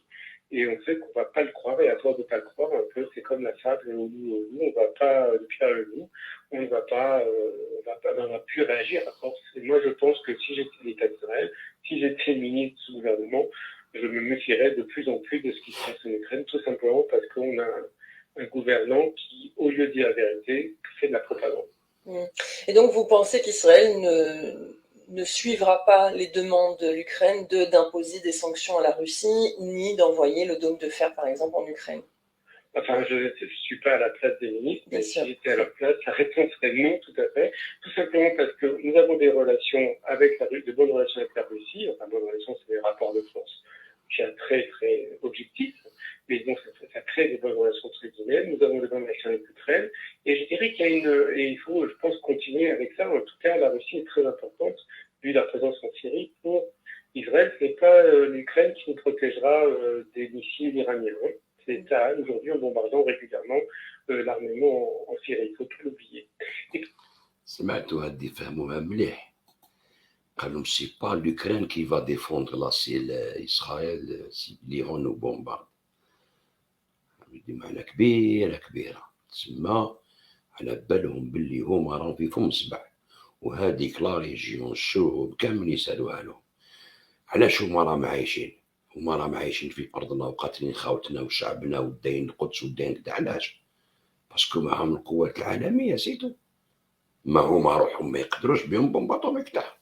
صح تقتل كاع المونوريون يغموهم في 24 ساعة. واش بيك؟ حزب الله ما قدرولوش. دركا كي شاف باللي راحوا من سوريا ومن العراق يعاونوا الروس ضد هاد لي نازي وتشيتشان كيف مسلمين، يقول كيما وقفوا معاهم هيك كيما وقف معاهم الروس. هذا كان يحبوا يقلبونا. تسمى سي با ليك راح تحمي علينا. تسمى لازم نتهدنوا ونشوفوا كيفاش نفريو الشغل هذا. انا في لاميرد. فهمتوا؟ ستادير المروك حبابهم اسرائيل والامريكان والاوروبا راهم في لاميرد. باسكو جامي ساندتنا قوة عالمية كيما الوقت هذايا. الدول العربية هذه لازم تعرف باللي لو كان ما تسيزيش هاد لوكازيون وتقف في وجه الامبريالية العالمية تكي على الصين وعلى الروس وعلى الهند وعلى الباكستان، وهذيك الدول العربية قاعدة على الخليج توقف معنا كامل، نغرقوا عليهم الدومين، نقلب الموازين كاع. يا روح غير نيكليير مونديال تروح كاع الارض يا با بروبليم، ولا يقعد في طابله خير كيما حبيت نتايا، باسكو خرجوا بها لي بوتين خلاص قالوا خير يا هكذا يا هكذا، تحبوا الكيران النيكليير روحوا النيكليير. قال لهم لافروف، قال لهم من تروازيام كير مونديال سا ندير نيكليير، قالها لهم يعني صافي ترونجار يقول لك هكذا واش بيك. اتونسيون سي با نيمبورت كي اللي يهضر بوتين وقالها لهم سي با نيمبورت كي وديكلونشا النيكليير وخلاه حطهم، قالوا ما يعني وجد انا شوف وين راح لهم بالو تحتهم كاع. تحكي لي انت الصحراء المروكيه ولا لا لا هذيك تفرا ما تخافش كي نفرا هاد القضيه كومبليت تفرا هذيك. ستادير كي تشوف نتايا اسرائيل توقف ضد الامريكان يقول لكم باسكو لي نازي هما صح فاقوا بلي سي لي نازي، كي راح هذاك بينات راح واسمو بوتين فهموا ورالو قالوا شوف علاش كان يقول لك هذا قتلوه بداو شبيك ستيفن بنديرا هذايا. شوف ستيفن بنديرا، شوف شكون ستيفن بنديرا هذايا، هاوليك مع لي نازي. شوف باش نوري لكم برك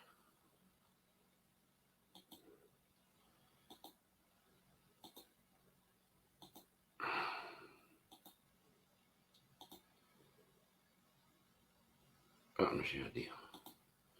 شوفوا خو هذا هو ستيفن بنديرا، شوف مع لي نازي. شوف راك تشوفوا هاوليك هذا قتل دي مليي جويف مسكراهم في اليوكران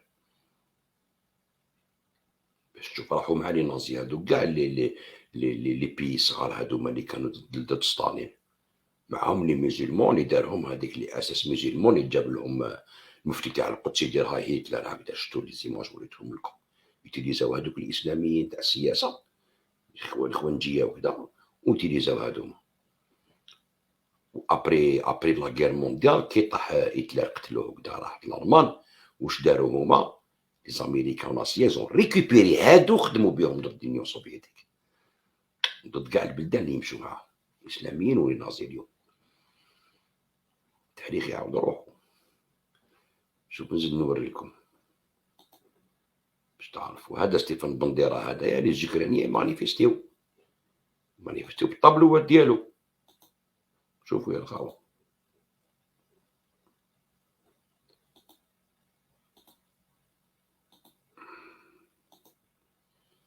هاي ليك شتو هاي التصويره ديالو في اليوكران هادو ناسيوناليست يوكرانيا.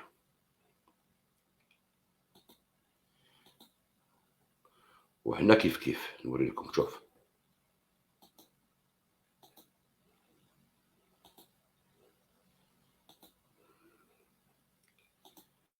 هاهم يمانيفيستيو. شوف بالتصويره ديالو ستيفن بنديرا نازي.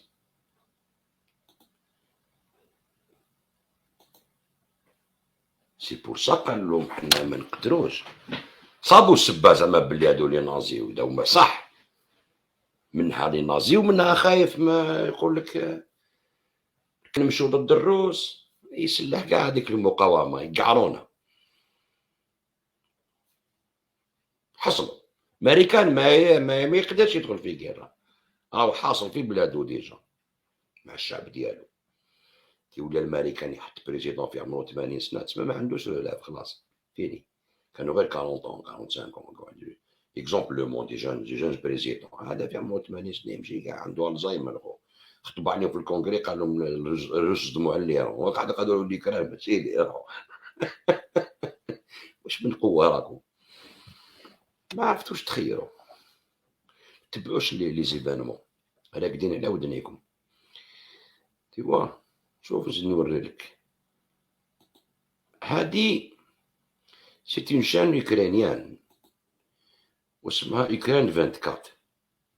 هذه لاشين اوكران 24 وراوها طلقوها هنا في الكندا غراتويتمون سور فيديوترون إليكو اسمها لي كومباني تاع التليكومونيكاسيون تلفزيون طلقوها غراتوي يقول لك باش الناس اليوكرانيين يشوفوا واش صار في بلادهم.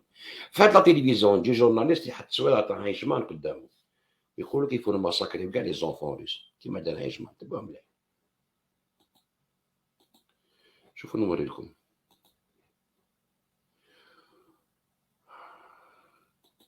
وهادو سي دي كيبيكوا اللي داروا هاد حاروا بداو يفيقوا الشعوب فهمت. شوف حاروا دوك تشوفهم. هذا بارتي كومونيست دي كيباك. Cet appel ouvertement pro-nazi fut retransmis hier sur la chaîne câblée de nouvelles Ukraine 24, également disponible gratuitement depuis le 11 mars sur Illico et Vidéotron. Dans quel monde vivons-nous? شوف هاوليك الجورناليست مع التصويره تاع هايشمان هكذايا. Vous voulez un autre bel exemple, ce qui ne tourne vraiment pas rond avec les grands médias d'ici et la manière souvent complètement tordue avec laquelle ils peuvent couvrir les événements en Ukraine. En voici un. باش تعرفوا ورانا كيفاش رانا. Depuis le 11 mars, Vidéotron offre gratuitement à ses clients qui le désirent l'accès à la chaîne de nouvelles en continu câblée et en langue ukrainienne, nommée Ukraine 24, soi-disant pour aider les familles d'origine ukrainienne du Québec. Je me permets de citer Adolf Eichmann, qui disait que pour détruire une nation, il faut d'abord détruire ses enfants. Parce que si vous tuez leurs parents, les enfants grandiront et se vengeront. En tuant des enfants, ils ne grandiront jamais et la nation disparaîtra. Vous devez comprendre qu'il s'agit de la victoire du peuple ukrainien, pas de la paix. Nous avons besoin de victoire et si nous devons massacrer toutes vos familles, je serai l'un des premiers à le faire. Si les Ukrainiens ont l'opportunité de ce qu'ils font, essentiellement des gens en ce moment, de détruire, d'abattre, de tuer, d'étrangler les massacres, j'espère que tout le monde contribuera et tuera au moins un massacre. Alors, t'es un massacre. شوف la vidéo. Я знаю, що як журналіст я маю бути об'єктивним, маю бути виваженим для того, щоб повідомляти вам інформацію з холодним серцем, але направду триматися зараз дуже важко, особливо в такий час, і якраз уже нас на Росії називають нацистами, фашистами і так далі. Я дозволю собі зацитувати слова Адольфа Ейхмана, який сказав, що для того, щоб знищити націю, потрібно нищити в першу чергу дітей. Тому що вбиваючи їхніх батьків, діти виростуть і обов'язково помстяться. Вбиваючи дітей, вони ніколи не виростуть, і нація зникне. Як Збройні сили України не можуть знищити російських дітей, тому що це заборонено правилами війни. І це заборонено різними конвенціями, в тому числі Женевськими. Але я не зі Збройних сил України. І коли мені випаде нагода розправитися з росіянами, я обов'язково це зроблю. Я дотримуюсь, раз ви вже називаєте нацистами, дотримуюсь доктрини Адольфа Ейхмана і зроблю все, що від мене залежить, для того, щоб ні ви, ні ваші діти ніколи не жили на цій землі. Для того, щоб ви відчули, як воно, коли вмирають ні в чому не винні цивільні люди, для того, щоб ви відчули весь біль і страждання, коли ви говорите. А ми не починали війни. Це все Путін. Ми не хотіли цієї війни. Ми теж її не хотіли. Але тепер ви мусите розуміти, що тут йдеться про перемогу українського народу, а не мир.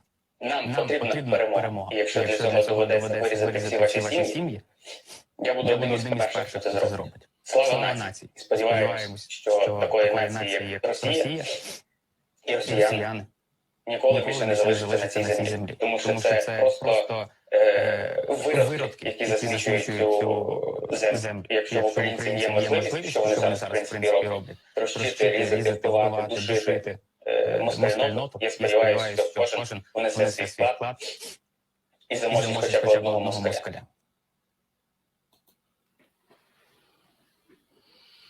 شتو التصويره تاع اينشمان وكا نقتلو دراري وينفس ضارب الكوكايين سيرمون معمر راسو قاطوي هنايا وروه لاشان هادي باش تشوفوا واش من العالم رانا عايشين فيه. على بها اسرائيل خافوا قال لك بابا رايحين نباصيو حصلوا كاع لي زالي ديالهم والروس عم يربحوا في لي زالي السعوديه الامارات بيجي غولف ماشيين الهند الباكستان لي بيي سيريو فهمت يحبوا يخدموا بلادهم يحبوا الاخرين عابسين عليهم بالايكونومي مونديال حاكمين لا بنك مونديال حاكمين الفرو مونيتير انترناسيونال لو ام سي حاكمين لا فيفا حاكمين الدنيا كاع. جيدوكا تاعنا ما حبش يضارب مع اسرائيليين سيسبونداو 10 سنين واحد ما هضر في الجزائر من بعد الدوله الجزائريه سيسبونداو 10 سنين علاش سيسبونديها شكون انت باش يسبونديه تربحوا بكم الفيدراسيون تاعكم تاع جيدو هذه نورمالمون لا كوب دي مون تاع فوتبال وما نروحوش على هذه كان تاع الصح صدق ما نروحوش ما نلعبوش كوب دي مون كي تدخلوا الرياضه في السياسه انتم ما تقولوا ما ندخلوش الرياضه في السياسه فوزافي اكسبولسي فتحي نورين على جال باسكو ما حبش يضرب مع اسرائيليه ما يستطاعش بالدوله هذيك قلتو ماشي مليح السياسه بالاخر سبوند ديزون اوكي معليش احنا قالنا ما تدخل السياسه في الرياضه روش تكاليفي بارتيسيبي ما بارتيسيبيش ما بارتيسيبيش تي فوا واقف يعيطوا لنا هادوما باسكو علاش العب سامور اللي كان خلاص راحت اللي كان مدارس يحط فيها الغوفرنمون اللي يحب ما كاش اللي يهدر قوه تاعو كيفاش دايره ومن بعد واشنو يدور من بعد يدور يحوزهم من الماين اوريون يغلق عليهم كاع هو يغلق عليهم ليكونومي مونديال. تعرفوا كيفاش يغلق ليكونومي مونديال دوك نوريها لكم شوفوا يا جماعه الخير اسمع مليح سي نورمالك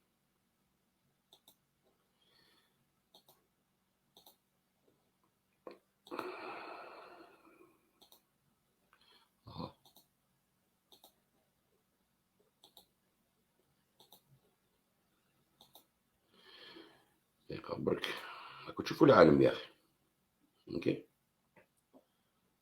هذا العالم شوف هادو كاع لي بيجي غورف واليمن من تحت كاع راكم تشوفوا عندك الهند لاشين الروس كازاخستان كاع هادو هنا هو شوف هادو كاع لي زالي تاعو كاع هنايا يعني يولوا شوف العراق سوريا فلسطين لبنان اليمن ايران العراق كاع اللي يضربوهم الامريكان مليح هادو كاع لي زالي تاعهم هادو كاع جيوش فهمت السعوديه والامارات والقطر والكويت الدرع عليهم يمشوا سينو يقول لهم لي باص تاعكم راه مقرب ليا لي بريمي نضربهم نتوما خيروا بالملاحه ولا بالقباحه واش يديروا من بعد يغلقوا لهم دي 3 درموز يغلقوا لهم باب المندب بالحوثيين لا مشاو السعوديه الله يبارك لا مشاوش بالقوه الحوثيين يسلحهم يغلقوا باب المندب مصر يقولوا قناه سويس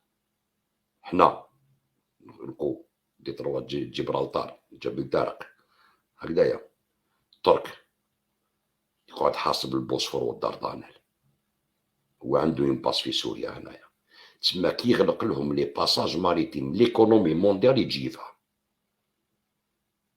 فهمتوا الهند راه معاه لاشين راه معاه باكستان راه معاه كاع راه معاه هذا الكوتي هذا كامل فيهم 5 فورس نوكليير لاشين لا كوري باكستان الهند والروس هكذايا وهادو كيميا لوروب شوف كيميا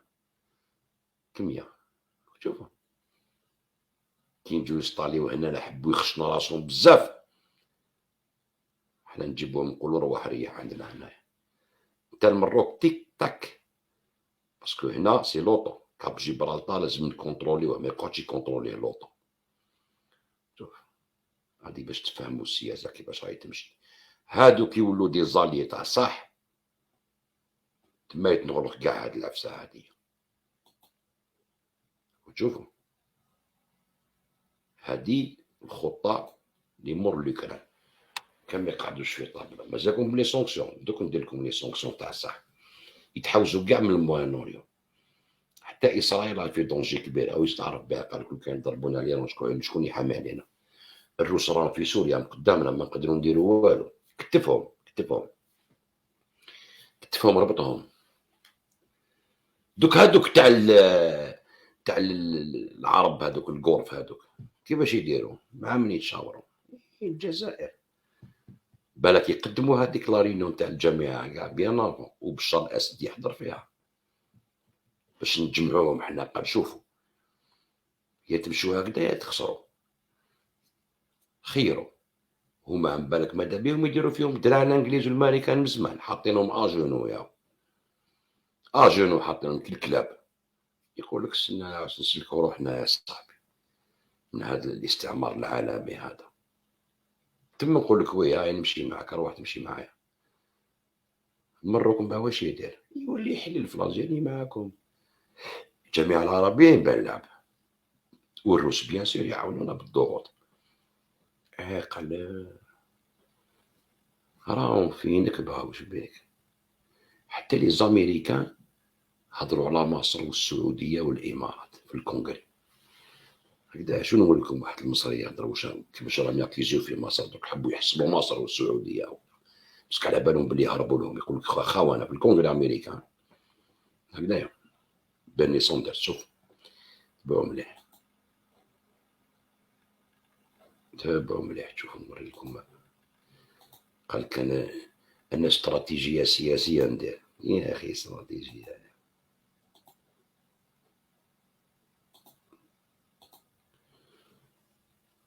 هذا مصري شريف الصرافي. هذا الصرافي أعضاء الكونجرس الأمريكي من لحظة بداية العملية العسكرية الروسية في أوكرانيا وهم ما فيش وراهم حاجة غير إنهم يشتموا مصر والإمارات والسعودية ويتهمهم بالخيانة وإنهم أشرار وبيتآمروا على الدولة الأمريكية. وفي البداية اتفرجوا على عضو الكونجرس الأمريكي بيرني ساندرز يطالب بإصدار قانون أمريكي لحظر تسليح الجيش السعودي، وأيضا راند بول يصف قادة الجيش المصري بالقتلة ويطالب بحظر تسليح الجيش المصري. Since 2009, the U.S. has sold Egypt $3.2 billion in fighter aircraft, $1.3 billion in tanks and armored vehicles, $750 million in missiles, $369 million in ammunition, and $328 million in military technology, as well as $240 million in naval craft. We should end military sales to Egypt's criminal masters, partially taking away some military aid while offering new sales that are 10 times what we withheld shows weakness in the face of repression. Our weapons are an incredibly important part of America's power. Mere slaps on the wrist cannot hide the inescapable fact that the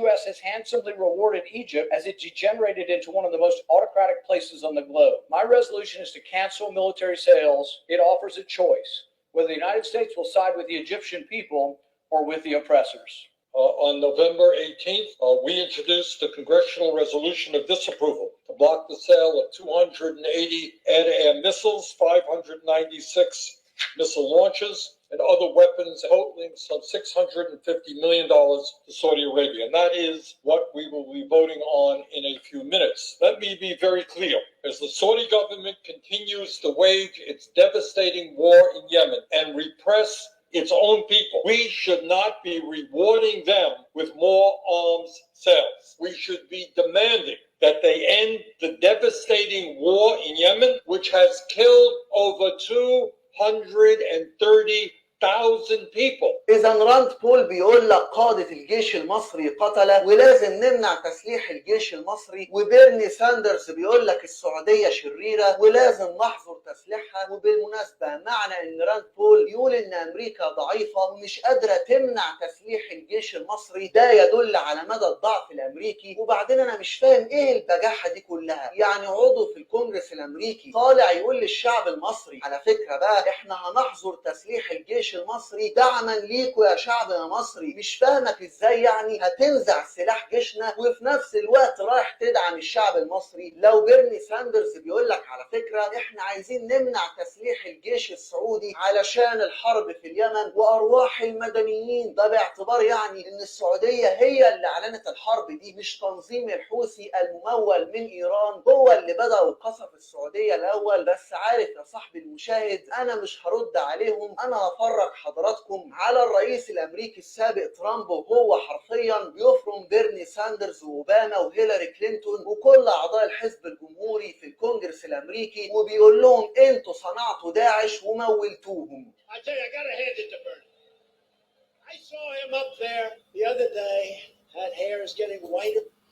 شتو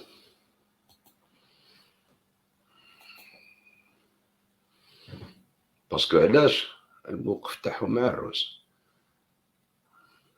بون هذا مصري يقول لك الحوثيين هما اللي بداو باسكو الي تاع السعوديه وبدا هم بداو يتقاتلوا بيناتهم. شكون هو اللي مازال ما مناصاوه ما والو ما جاو كدا؟ شكون واللي ما عمرو ما مباطح؟ الجزائر هنايا المروق قال لك حاجه هكذايا. وين مريت الزين نحرق يا لطيف انا عشقي عذراوي حاج لا رحمه بوليتيسيان. يا عيش تشوف يا بكري كان عين تسمع عيش تسمع قاعد دوكا عيش تشوف. ها واش راه صار يا الخوا هذه قطره تاع الماء فلوسيه هذيك خليها جوليها بور لانستون. اهضروا انتوما اسبانيا يا با بروبليم خليها تجولا ما نديها دوكا ديها بصح نعاودو ريكيبيريوها. المفتاح تاع لوسيون هذاك هو المصلحه ديالنا.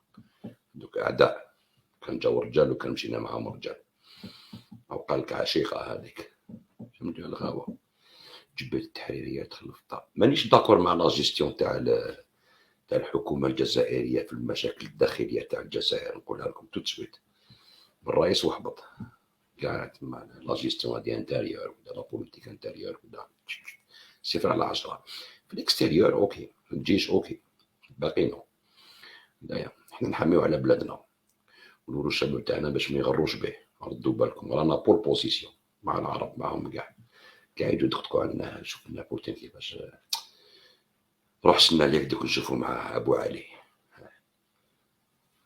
ابو علي شوف مع السعوديه راهم يقولوا لي هكذا ما تمرقاش بهم بزاف.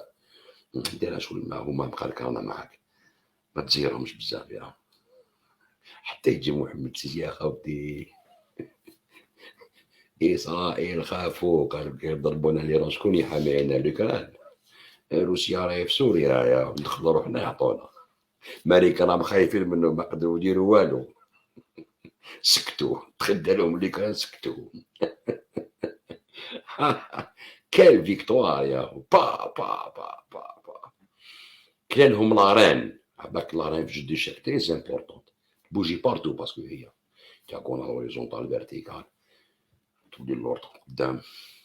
لارين هي الصح كلالو لارين ندير له ايشاك او قريب ايشاك يمات راهو ايشاك الامريكان ولوطون دير لهم ايشاك حط لهم لي بيون بارتو تك تك تك تك. هايا ايشاك اليوكران بوجي وين راحت بوجي باش تاكل الروجي. تهلاو في روحكم على بروشين فيديو غدوه ان شاء الله. ما نخدمش كاع 2 جور روبو نزيدو نكملوا هذه اقتصاد وكذا. السلام عليكم ورحمه الله تعالى وبركاته. تحيه الجزائر.